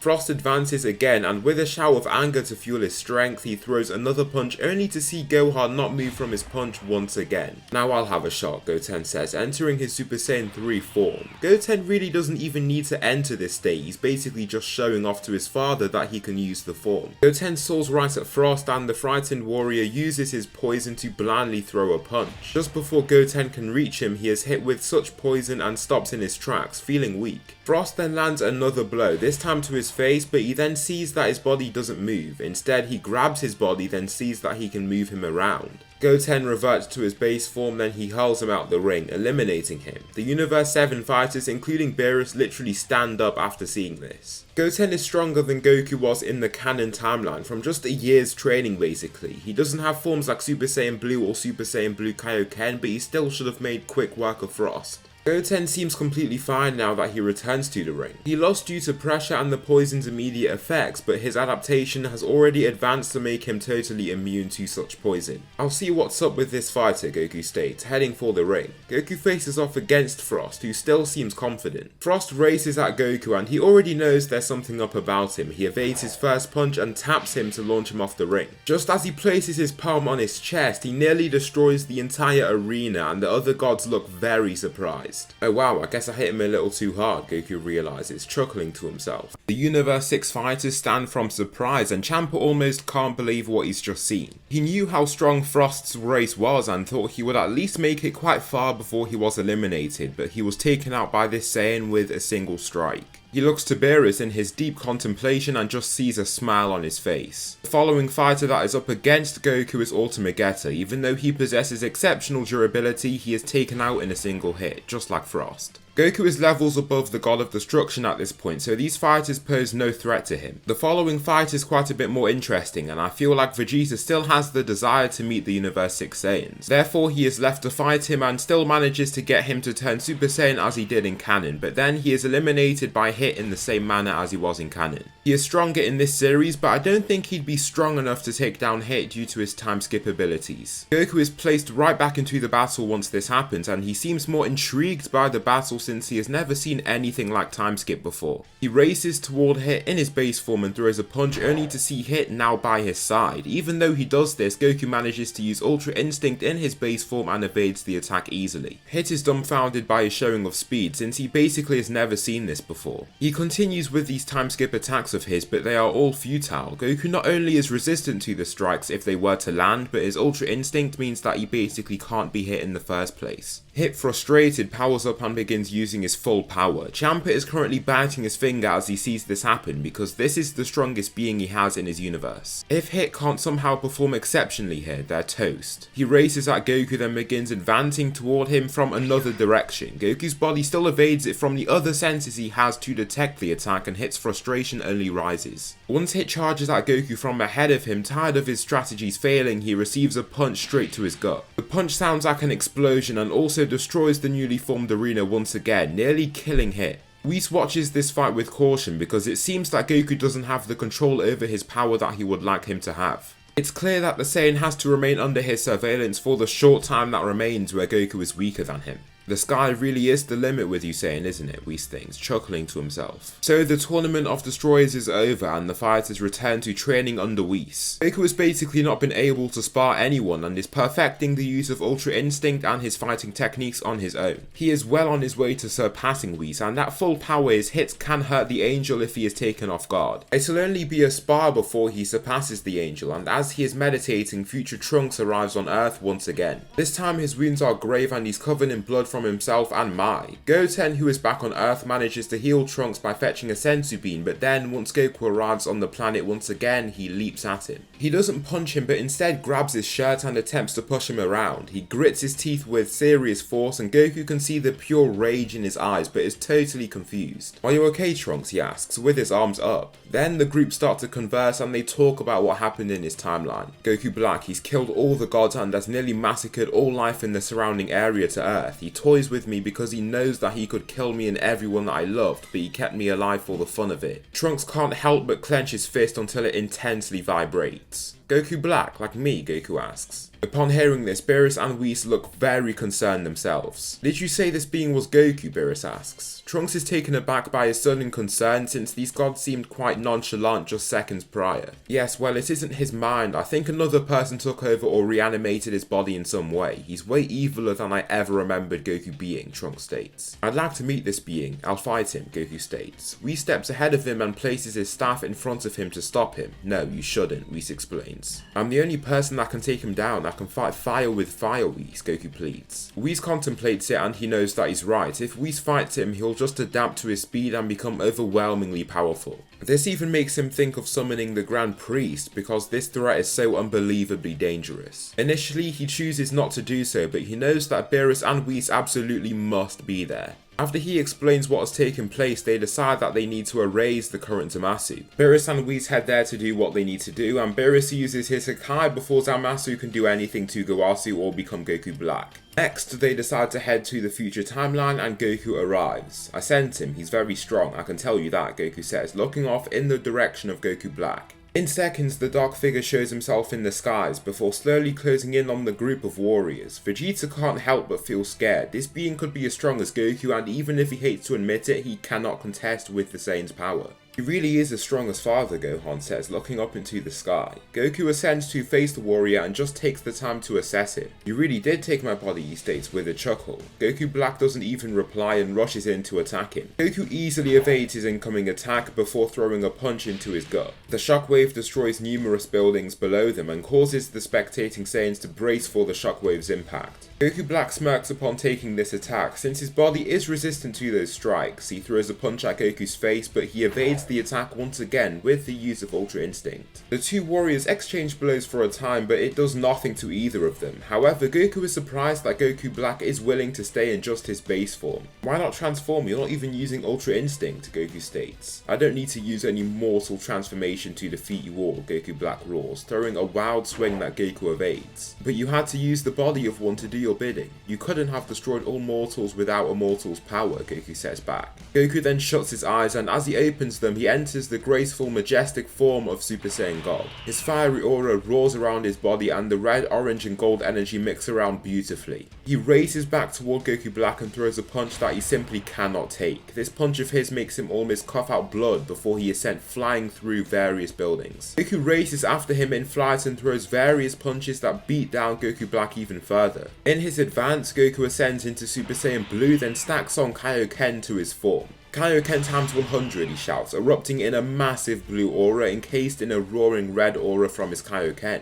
Goku Black can't even track his incredibly swift movements, then he takes a punch to his stomach that rattles him completely. The two fighters come to a stop and Goku Black coughs blood as he drops to a knee, but his very own Dharma Chakra wheel is spinning. Goku knows exactly what will happen as he heals, becoming even more resistant to his attacks. Goku Black looks more than enraged from being inferior to a mortal. He roars and enters base Super Saiyan earlier than he did in canon. His power increases by vast amounts and he charges back at Goku with immense speed. However, Goku evades with the use of Ultra Instinct in his new form. Goku Black charges right in with another punch and aims for his head, but Goku catches his punch and shuts his attack down completely. Goku's interest in the battle at hand has faded and he knows what will happen if he keeps things going on for too long. His opponent will adapt, just like himself, and become a threat that he doesn't want to deal with. However, if he is just like himself, he should be resistant to all his attacks. The only reason he's been doing damage is because he seems to be way stronger than him since he can't use all his body's power. The situation starts to dawn on him, and it really won't be easy to try and get rid of this guy with just brute force. Goku then teleports back to the group of spectating fighters, now in his base form. If he's like me, he should be resistant to almost every attack I throw at him. I don't think it will be easy for me to take him down, Goku states. Really, you were laying him out, why did you not just land the finishing move? Future Trunks asks. It's not that simple, Trunks. My father can adapt to pretty much any situation you put him in, and I think that power is linked to that wheel that floats over his back. If Goku Black possesses his body and that wheel too, he should have that power as well, Gohan explains. The fighters are in quite the predicament, and Goku Black raises to face them. I can finally feel my mind becoming accustomed with this body of yours, Goku. It'll only be a matter of time before you all perish, Goku Black roars, beginning his transformation.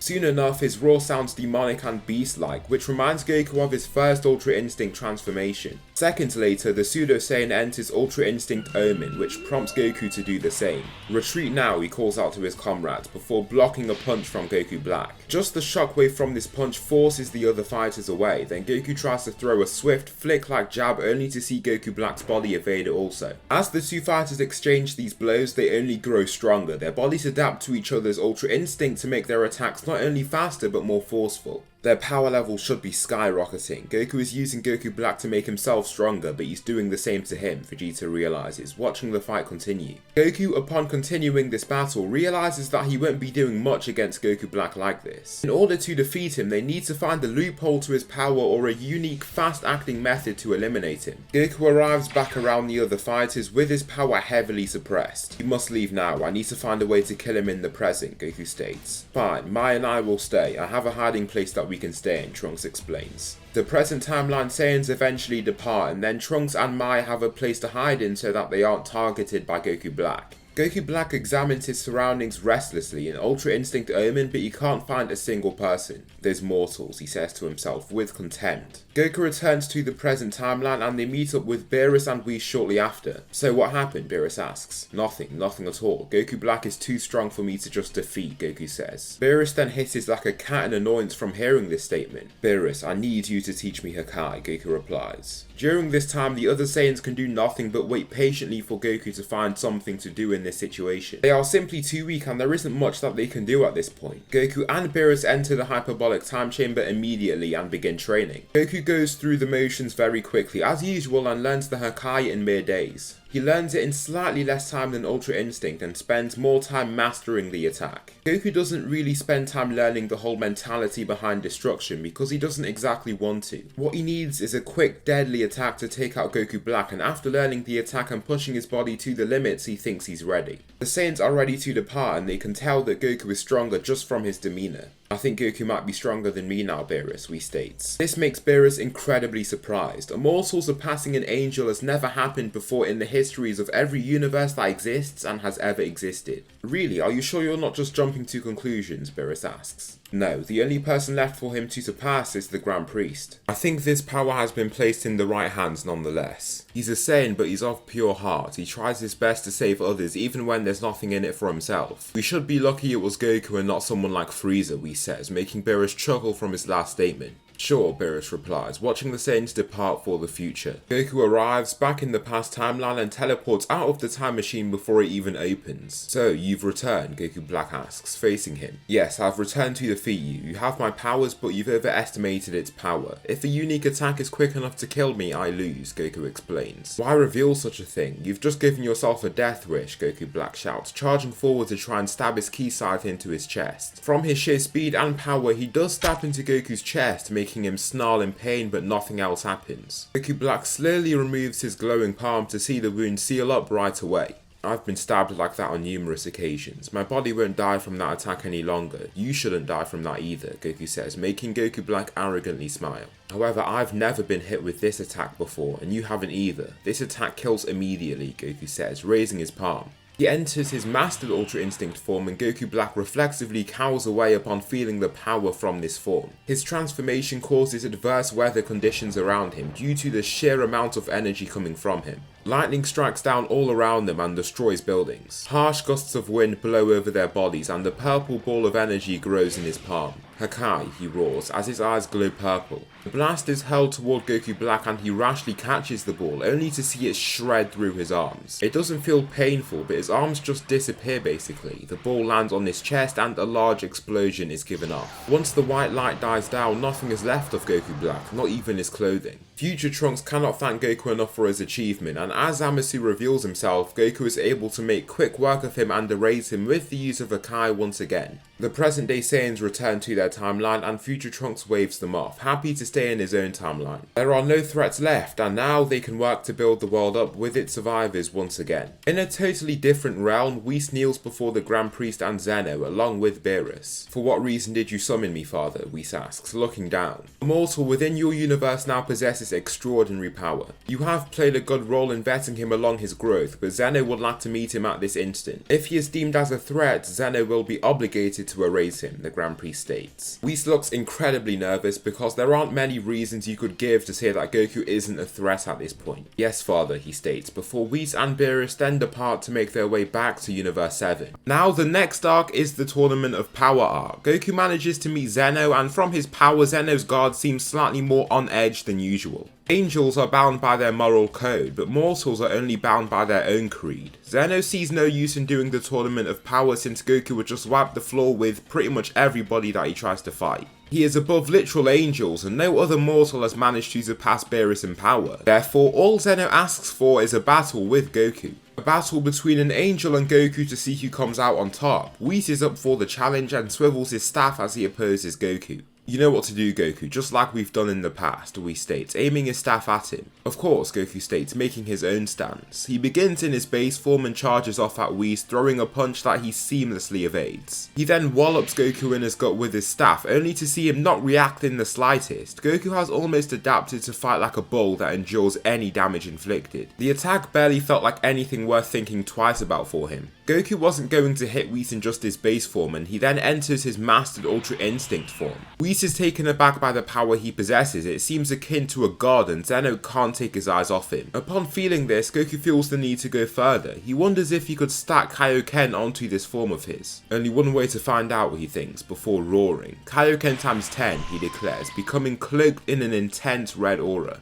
Within the center is a majestic Ultra Instinct aura and his power has now increased by tenfold. He's applied a 10 times amplification to his strength, unbelievable, Whis realizes. Goku storms forward and takes him by surprise, causing him to take a punch to the gut. This launches Whis back, then Goku chases right after him in this form. He does feel heavy strain on his body at first, but it slowly and steadily fades away. Whis just about dodges the first punch he throws, only to get hit with a devastating strike to his head. He ends up coughing out blood and tries to throw down his staff to hit the approaching Saiyan. However, he slips past his attack and lands a final punch before Beerus looks very concerned. With all due respect, Lord Zeno, but it looks like Whis is sustaining significant injury, Beerus comments, while his eyes flick from point to track the fighters. Their battle sounds like an intense earthquake, and even the floating planet they're on quakes under the pressure. Yes, I agree with you there, Beerus. Goku, the Grand Priest declares. Goku grinds to a halt and his Kaioken fades, then he notices just how injured Whis is. His clothes look tattered and his body looks weak and injured. He has a heavy pant and Goku starts feeling incredibly bad for what he's done. I'm sorry, Master, I think I got too carried away, Goku says, bowing to Whis. Don't worry, it seems like the only viable sparring partner for you left is my father, Whis weakly says, while laughing. Goku returns to Earth this time, and after receiving so much power, he decides to take training a little more lightly.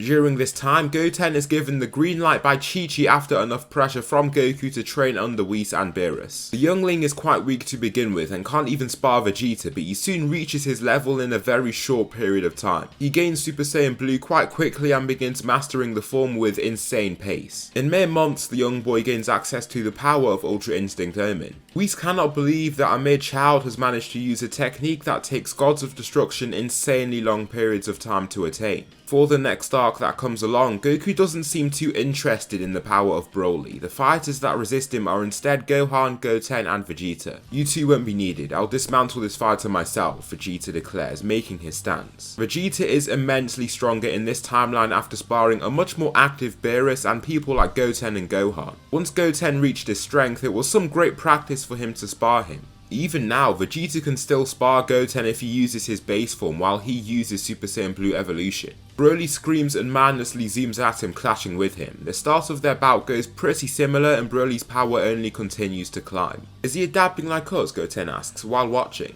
No, he's still getting hurt by Vegeta's punches. It seems that his power is just climbing as he fights. A true warrior, Gohan replies, watching on. Soon enough, Akari Broly has Vegeta by the neck and he snarls at him. Vegeta, even in Super Saiyan Blue evolution, struggles to release himself. His vision starts to blur and before he loses consciousness, Goten arrives to kick Broly right in his chest. This causes Vegeta to be released and Goten is already in Super Saiyan Blue when he does this. Don't worry Vegeta, I'll take it from here, Goten states, before zooming right toward Broly. The brazen warrior doesn't think twice about running forward himself, but all that happens is that he receives a heavy blow to his gut. Goten then wipes the floor with the Saiyan and it seems that Broly has absolutely no chance of winning. Frieza then takes the chance to take out MAHORAGA'S to ignite Broly's latent potential in the form of Super Saiyan. However, Goten can still easily overpower him. Broly's power is growing but the gap between them is too large. Goten doesn't have that killer instinct that Gogeta does and has never really been in a high stakes battle like this before. He doesn't know what to do with Broly since he doesn't want to kill him. Broly transforms further into his full power Super Saiyan mode and attempts to try and attack Goten once again, but in his advance he vanishes. Chi sent him back to his home planet and the fight pretty much comes to an end there. They see the potential in Broly and once they inform Whis of his existence, he doesn't want a violent, uncontrollable Saiyan with basically unlimited power running around. Therefore he takes the Saiyan under his wing and immediately begins to work on his control. The ultra-powerful warrior Moro is revealed and Goku is currently meditating in the skies on Earth. Upon achieving angelic levels of strength, Goku has just been testing his power with the use of Kaioken. As he's been doing so, his power level has been climbing and his durability with Ultra Instinct and Kaioken together has only continued to climb too. Now he's considerably stronger than Whis and the only person left for him to surpass is the Grand Priest. Using the advice that Whis gave him, he doesn't want to drive up his power to ascend him just yet. Whis feels very uneasy with Immortal being second to the king of everything and just doesn't want him to grow further just yet. The other scary thing is that Goku might possibly become resistant to Zeno's Erasure powers and once that happens he will become the supreme being of the multiverse. Beerus arrives and his ship arrives just beside him. Beerus flies out to stand beside Goku who seems relaxed due to the key signatures that he feels. "Who are you?" he asks upon opening his eyes. Beerus explains the entire threat of Moro to Goku and the Saiyan becomes intrigued by the prospect of facing this being.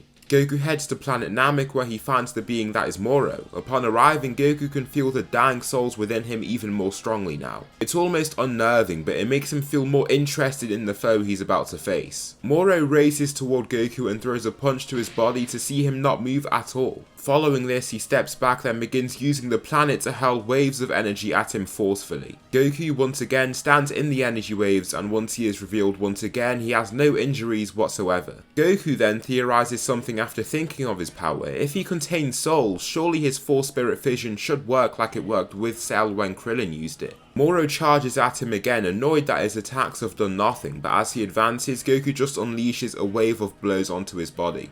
He begins releasing the souls from within him on basically every strike and leaves him heavily weakened and frail. He looks even older than he once was and Goku just smirks. A simple ki blast dismantles the warrior before he becomes a serious threat and the threat of Moro is totally removed now. Next is the Granola arc. Granola cannot wish for himself to become the strongest in the universe because the Dragon Torombo simply cannot complete that request. Goku is insanely strong and his life force cannot allow him to do such and Minato eventually calms him down once he realizes what he's doing. What does happen though is the return of Frieza in the form of Black Frieza. Goku is out with his family and Vegeta's family as they have reunited after the events of Moro. Whis and Beerus wanted to head to Earth to taste some of its delightful delectables and as they chill at the capsule corp, Frieza arrives in the sky. Goku, while chomping down on his meal, stops moving entirely before he looks up to the sky at the key signature. The other fighters look far more uneasy than he is, but he just teleports to arrive in front of Frieza. "What do you want?" he asks, with an annoyed facial expression. "Don't address me in such a rude way. I've been away training for an entire decade, and now I have immeasurable amounts of power. Your little tricks will do nothing to me now," Frieza declares before he powers up. The other people are ordered by Vegeta to exit the area, and he makes sure his son is safe from the battlefield. Goku remains in his base form upon seeing this transformation and nods with respect. I respect you, Frieza. You are really strong, much stronger than I ever would have thought you'd become. However, do you know how strong I am? Goku asks, making Frieza startled. For him to ask this question after seeing this transformation makes him slightly uneasy, but his ego justifies the situation quickly. How could a mere Saiyan still be superior to him after 10 years of training? He believes he's the strongest, no matter what evidence presents itself. Now that you're here, I might as well break my limit. Sorry, Whis, Goku says before beginning his transformation. Just his transformation makes the entire planet quake and the world becomes very unsettled. Just Super Saiyan 3 Goku shattered billboards and towers in canon, so this form of Goku is a completely different beast. He enters Mastered Ultra Instinct, then begins charging his ki as much as possible. He's throwing a dice with this transformation here in terms of its success, but it's so thrilling that he can't stop himself. His Mahoraga wheel spins and spins, then he enters Kaioken times 15. His body continues to adapt to his power, and as he powers up, he gains the attention of Whis and Beerus. No way, Whis calls out upon feeling his strength. He's about to become the strongest being in the multiverse, Whis realizes, before forming an energy barrier around the two fighters. The energy he's releasing is too great, and he's already caused a planet-wide storm. His power continues to climb before his aura expands greatly. Kaioken times 50. Frieza is blinded by the light released, even with his eyes being closed, and he grunts in agony as this happens. The light dies down and Goku stands over Frieza with his ticking Mahoraga wheel behind him. His aura is large and encompasses a decently large portion of the energy shield around him. Just his transformation has cracked the energy shield, and Whis is using all his effort to contain him. Frieza is left speechless. He just looks up and down at the Saiyan and his majestic aura. Even though he can't sense ki, he can physically feel the intense pressure coming from him. He did it. He actually did it, Beerus says, laughing. What's going on? Goten asks, upon looking at the awe-stricken warriors. Your father has just become the strongest fighter in the multiverse, above any god, any angel, the perfect warrior, Beerus replies, without taking his eyes off Goku. From outside the universe, the Grand Priest can't stop smiling as he sees this happen. A mortal that has surpassed myself. What a spectacle, the Grand Priest says. No way, Goku's super strong, Zeno replies, more than excited. Goku lifts his right finger and just releases a pure white ki blast that vaporizes the Emperor. Steam emits off his palm and he then returns to his base form and exhales. The energy barrier around him vanishes and he just dusts off his hands. How does it feel, Goku? Whis asks, now by his side. How does what feel? Goku replies, slightly confused by his question. You've surpassed my father, Goku. You're now the strongest being in the entire multiverse, Whis announces. Goku is silent for a few seconds after hearing this, then he just laughs to himself. Wow, he says, looking down at his palms. So that will conclude the final part to What If Goku had Mahoraga's adaptability. I'm sorry for the particularly short video, but there literally wasn't any content for me to cover, so I had to end it here. I just want to thank you guys for all of the support I've had on this What If series. It's been amazing to see. This has been one of my favourite What Ifs to make, and I can't wait to get on to the next one. Tell me something you liked about this video or something that I should improve on for the next one. Thanks so much for watching, and I'll see you in the next video.